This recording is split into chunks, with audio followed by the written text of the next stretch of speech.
الحمد لله رب العالمين والصلاة والسلام على سيد المرسلين أما بعد فأعوذ بالله من الشيطان الرجيم بسم الله الرحمن الرحيم الصلاة والسلام عليك يا رسول الله وعلى آلك وأصحابك يا حبيب الله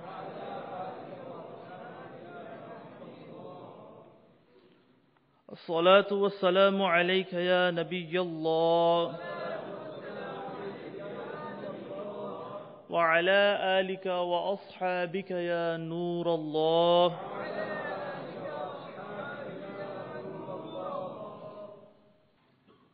The beloved Messenger of Allah, Al-Mustafa sallallahu alayhi wa alihi wasallam has said, "Send blessings upon me in abundance. For this action of yours, sending blessings upon me, is forgiveness for your sins."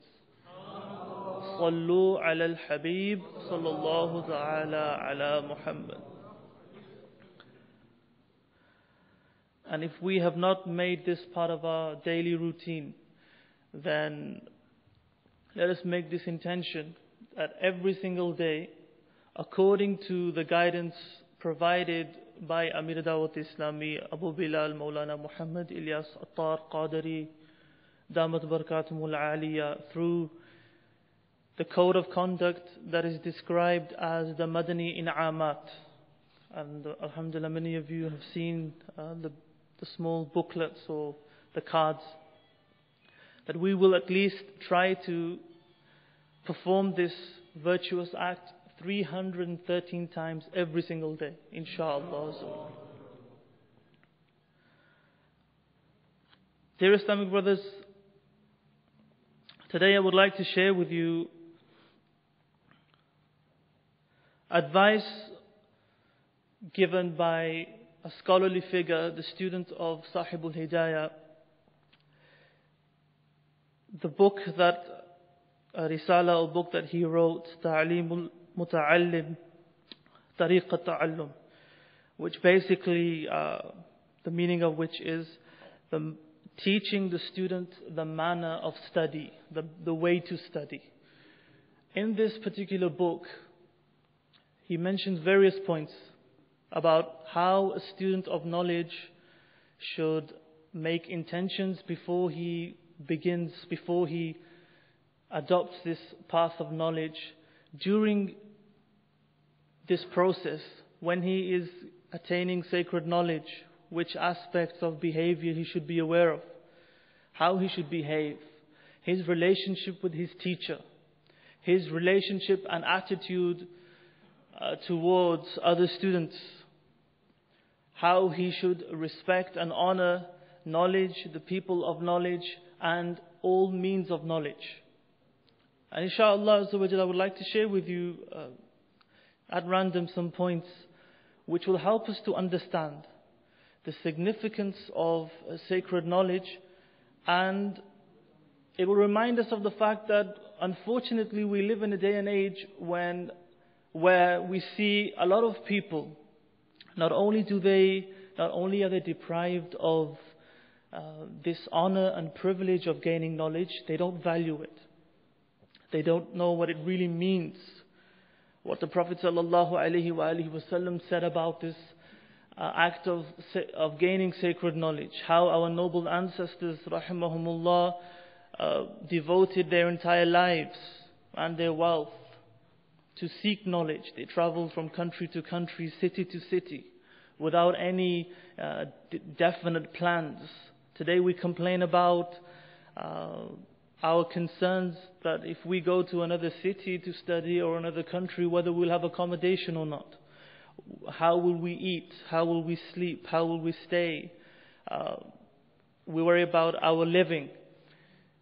These things were not the preferences in the past. The preferences in the past were, are there scholarly figures in that city? Is there a dars going on? Is there a session, a gathering of knowledge that I can attend? Will I get there in time before this scholar moves on to another city? They would plan. It was enough for them to know that in a certain place there is a gathering of knowledge, we must get there.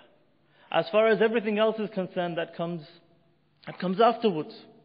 And this is why they were not worried about living conditions or living standards. They were more concerned about the main objective, to attain knowledge. Why? So that they may practice it. To attain knowledge, not to show other people, not to overwhelm people with what they know, to say things that people do not understand, to quarrel with the ignorant folk, to gain from the people in a wrong way, but to gain knowledge, to serve the ummah of the Prophet ﷺ, to preserve the teachings of the Quran and Sunnah, to remove any misconceptions which are spreading in the communities and societies. Sallu ala al-Habib.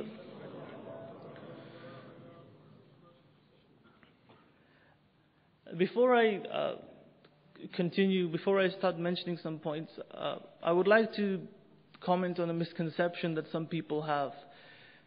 It's a common misconception that some people seem to think that there are people who gain knowledge and then they don't practice. They become lazy. They're not doing as much as they were. They start to pinpoint things. Is it really important to do that? Is it really important to do this? What is the hukum shari'ah about this? Why are you forcing me to do something which I don't need to do? So this kind of attitude and approach is highlighted. What is the reality and what is the correct attitude and approach? The reality is this understanding is taken from hadith. Think of sacred knowledge as a rain. And the rain showers upon the ground, the trees, rocky ground, places on the earth where it's hollow, where the water gathers, places in the ground where the ground is so hard that the water just flows off it, places in the earth where the soil is fertile, where there are valuable and good seeds, and when they receive this water, with the aid of this water, they grow into trees, or they grow into something which will give benefit to the people. Now, sacred knowledge is not the issue. This is not the problem. This never was the problem. The problem is, and if in the past, whenever it happened, was the people. If your heart is full of arrogance, your heart is full of ostentation, there is no piety in there, your intention is not pure, you're not even sincere from the very start, how do you expect to gain benefit from the knowledge that you gain? You may read a book, you may learn a few lines, you may say things people do not understand, but will you gain that ilm nafi'? Will it be beneficial to the people? Will you be among those people who are remembered years after your death? The truth is no. And the supplication of the Prophet ﷺ expresses this danger when the Prophet ﷺ would pray to Allah to save him from knowledge which does not have benefit, and a heart which does not have khashiyah. So when we put students forward to study, or when we put ourselves forward to study, what are we thinking? That after we complete a certain phase of study, we'll become pious? Just by completing a phase of study? No. The struggle starts from the very beginning.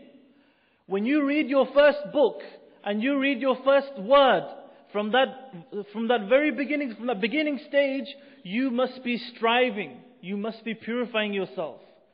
And the taqwa element, it comes before and during your study. It's not a package or a present that you're going to get after you finish you finish a certain phase of study, 5, 6, 7 years, and then you think suddenly you're going to become a waliullah. So this is the problem, that the people who are thinking they're doing something great, their intentions, their preparation is not right. Unfortunately, a lot of the time it's due to a lack of guidance. They don't go to the right people for mashwara, for to discuss things. Why are you ashamed of going to other people who are more experienced and asking them, how should I study? How can I change my routine, my behavior to make it easier for myself? What is expected in these studies? The Prophet ﷺ, he would discuss familial matters with the Sahaba. No one in the creation of Allah who was more intelligent than the Prophet ﷺ, but he is discussing with the Sahaba his familial matters. He's asking for their opinion and their suggestions about certain things. So who are we to think that we know better? Sayyidina Ali radiallahu ta'ala and he said that a man who seeks consultation, he will never be destroyed. He will never go wrong. So it is our preparation and our approach that's a problem. As far as knowledge is concerned, a general rule which is mentioned time and time again, that which is a means to understand, to fulfill the fard, that knowledge is fard, it's compulsory. So all such rulings, the knowledge that you need to fulfill something which is compulsory, that knowledge is compulsory. And as is the case with the wajib. The knowledge that you need to fulfill a wajib action, that is wajib. And there are also elements which are to do with the heart. There are actions which affect the heart. Sinful actions, the kind that I've mentioned already, arrogance and pride, the pride and arrogance and ostentation and stinginess, all these negative actions, negative in terms of what actions which can be described, which an ill-mannered person will possess. All these actions, the negative and positive effects of certain actions and the states and conditions of the heart, it is also fard to know about these things as well. So when you come to the Ijtima' of Dawat Islami and someone is talking about backbiting, this is part of that. When you come to the Ijtima' of Dawat Islami and someone is talking about pride, and someone is talking about how you shouldn't do things to show the people, this is part of that fard. So let us understand and remember this.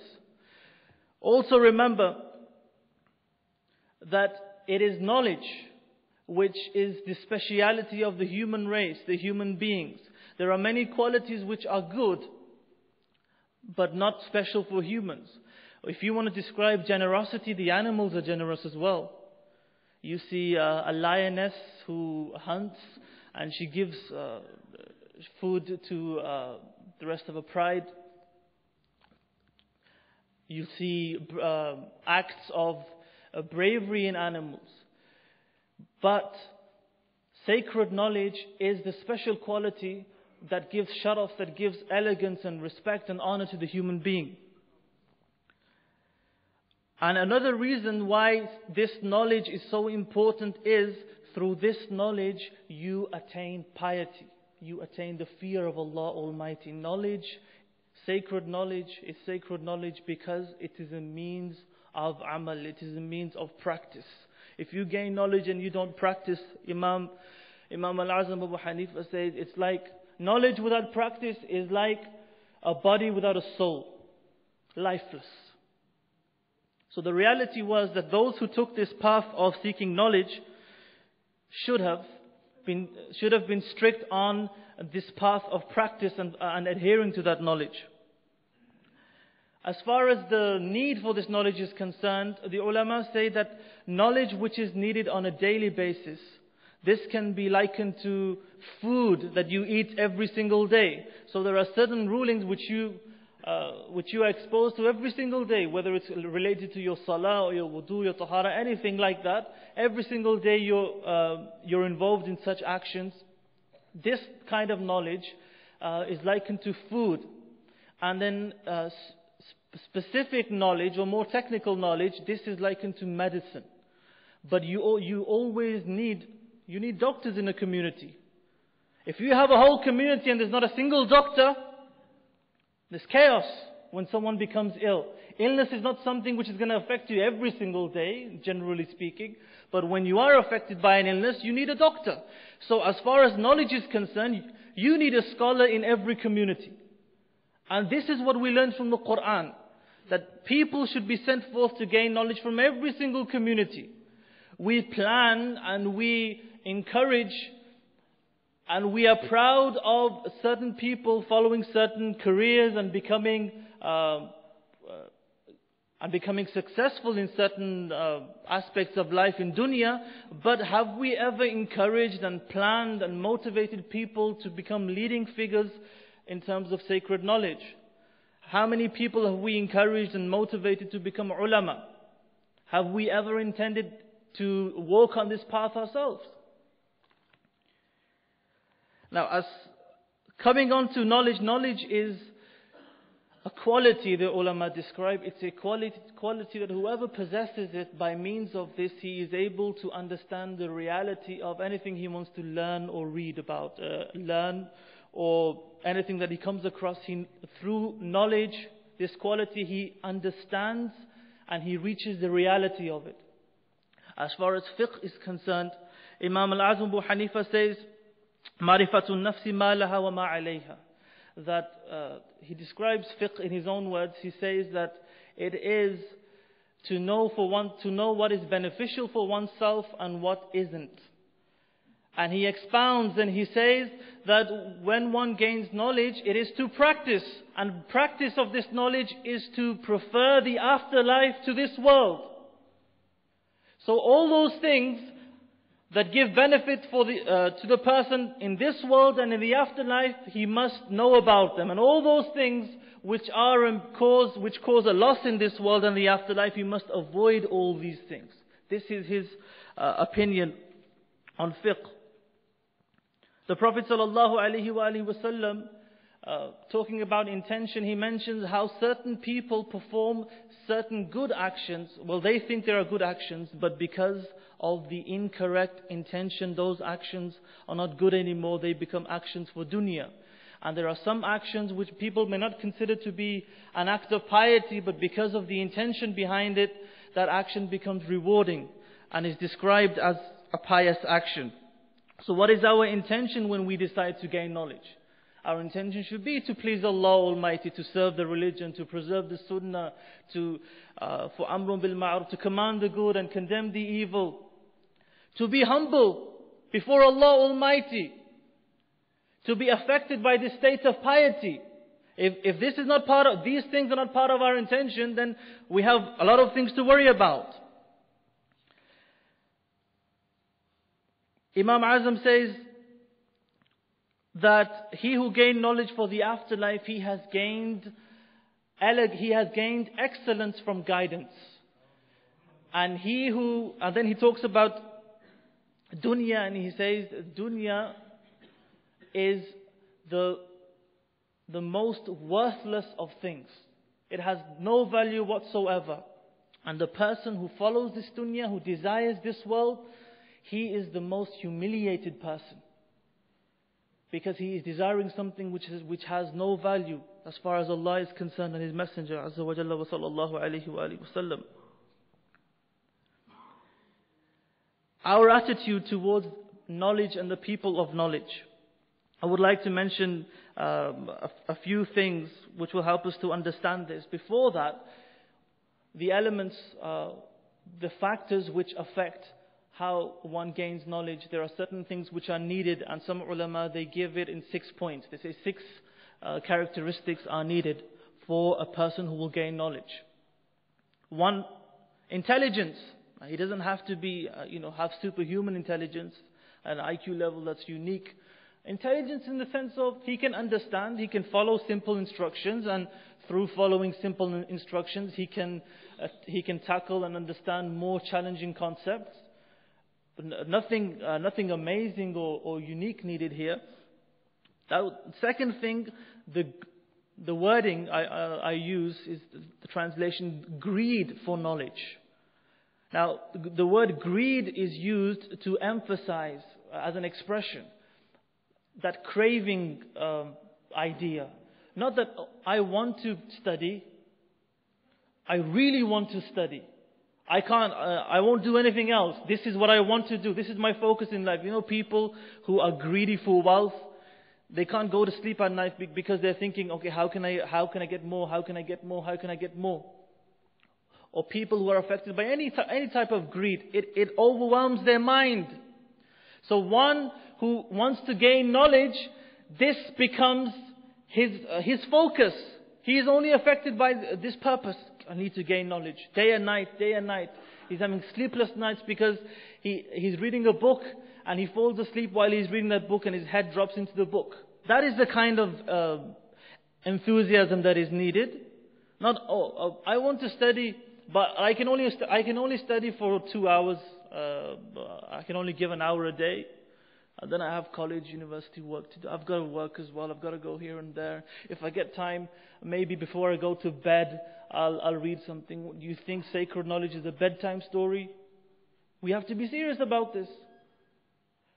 And sometimes we forget that if the Prophet ﷺ has described the ulama as the inheritors of the prophets, what they inherit is something of great value.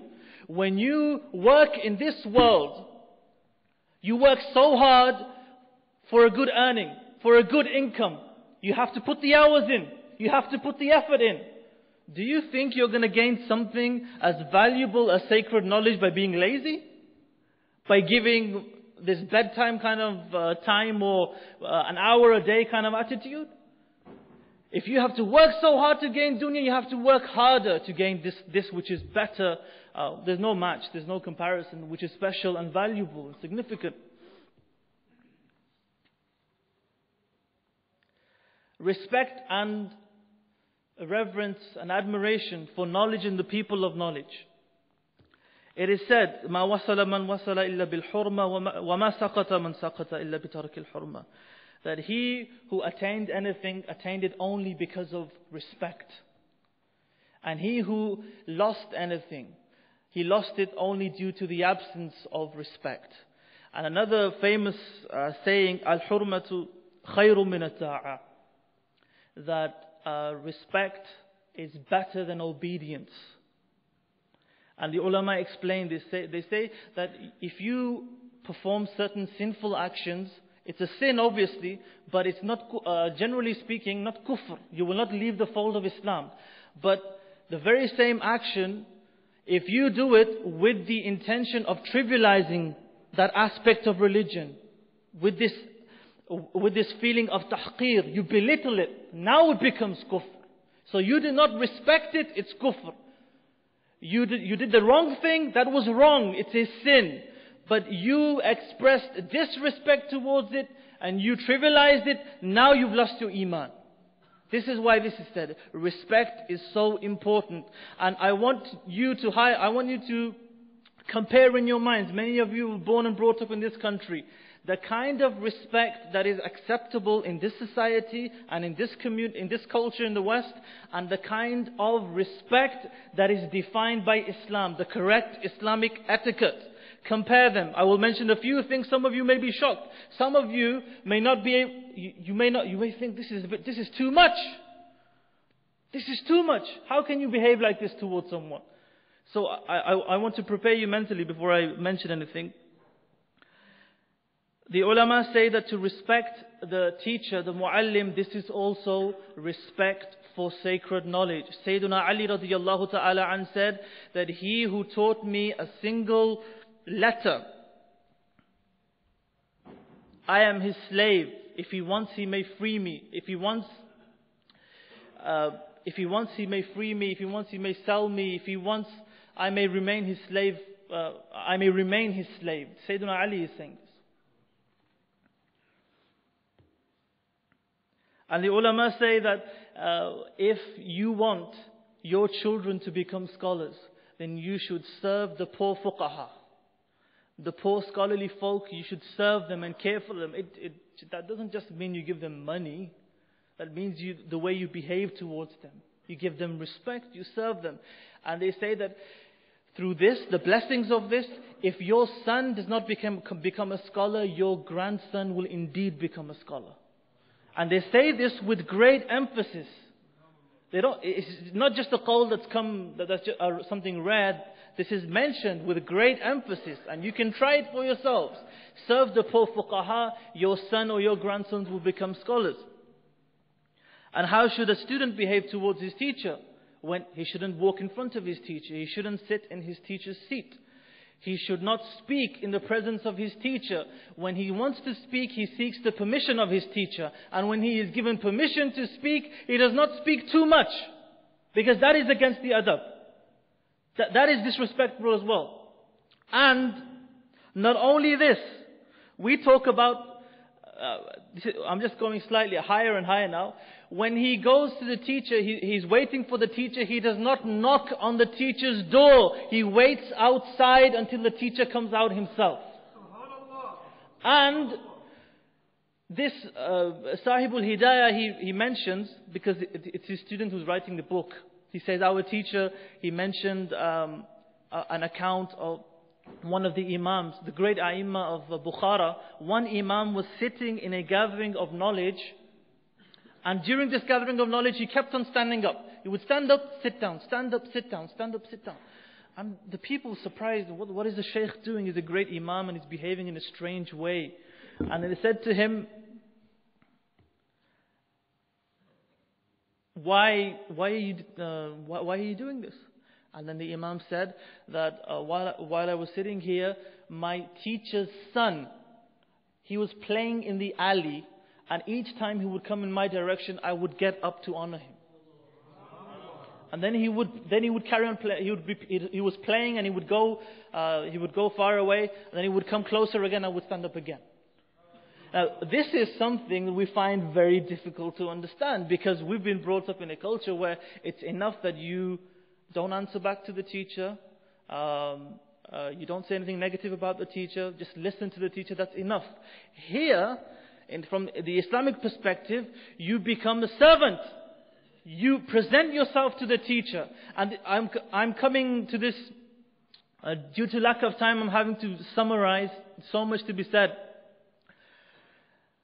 Nowadays, the student comes to the teacher and he says, I want to study fiqh, and then I want you to teach me grammar, and then I want you to teach me hadith, and then usul al-hadith. So he's telling the teacher what to do. The student. I want to learn fiqh first because this is the best of sciences, and this is more important, and then I will study something else. The complete opposite of the past. In the past, you gave yourself to your teacher and you let him decide on what's best for you. He teaches you grammar first, or he teaches you hadith first, that's up to him. You presented yourself to him, you're his servant. And this is why the people were successful. When Imam Bukhari was with Imam Muhammad, and he was learning his Kitab al-Salah, going through his Kitab al-Salah, fiqh, and Imam Muhammad saw he's not too interested in fiqh. Imam Muhammad said to him, it seems that you're more interested in hadith, so you should follow this, you should go into this. And we know what Imam Bukhari achieved in hadith after that. So it was the advice of his teacher. People don't think about these things. No, I know what I'm going to do. I'm going to do it like this, and then I'm going to study this. I've got it all planned out. And now he suddenly knows more than the teacher. Yesterday he was on the streets, and now he's telling the teacher what to do. This is what we're facing. And Harun al-Rashid, the ruler Harun al-Rashid, he was known for his love for scholarly folk and sacred knowledge. He was very famous for this. He sent his son Mamun to Imam Kisai, the cousin of Imam Muhammad, and for tarbiyah and to study with the Imam. And once he was passing by and he saw the Imam, he saw his son Mamun with a container. He was pouring water onto the feet of the Imam, and the Imam was washing his feet. Now, according to the version that Imam Ahmad Rida Khan alayhi rahmatur rahman has in Al-Malfuz, Harun al-Rashid, he rushed towards his son and whipped him and said to him, Allah has given you two hands. Why has He given you two hands? You hold one hand, you use one hand to hold the container, and the other hand you use to wash the feet of your teacher. And in one version, Harun al-Rashid, he complains to the Imam. He said, I've sent him to you to be trained. He should have the container in one hand, and he should be washing with the other hand. Respect of the book. I would just like to mention a couple of things about that. It is narrated it is mentioned about the ulama that they would not touch a book unless they were in the state of wudu. And once an imam, he had a digestive problem, and he had to perform, he was in a study circle of knowledge, he had to perform wudu 17 times in that session. 17 times he performed wudu so that he remained in a state of wudu while he was studying.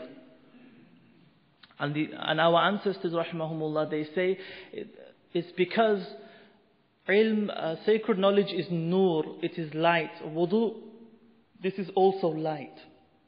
So they want to gain more from this nur. They want this light to be increased for them. For this reason, whenever they would gain knowledge, our noble ancestors would be in a state of wudu. And this idea about talking about teacher-student relationship, Imam Ahmad Rida Khan alayhi rahmatur rahman, he mentions that how he was under the supervision of his father for 6 to 7 years, and he mentions an account, a very beautiful account.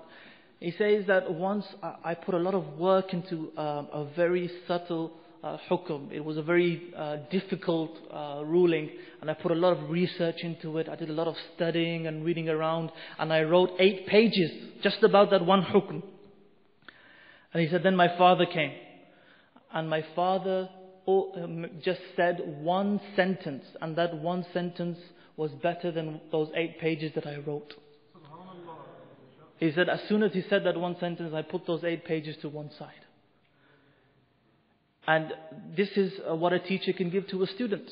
There were many other things as well, but I am sure from the little that I mentioned, at least it was an expression of a reminder of how we should behave towards people of knowledge, and what our intentions should be when we want to gain sacred knowledge. May Allah Almighty enable us to have real passion to understand the religion, and may we be sincere in our efforts. Ameen bijahi Nabil Ameen sallallahu alayhi wa sallam.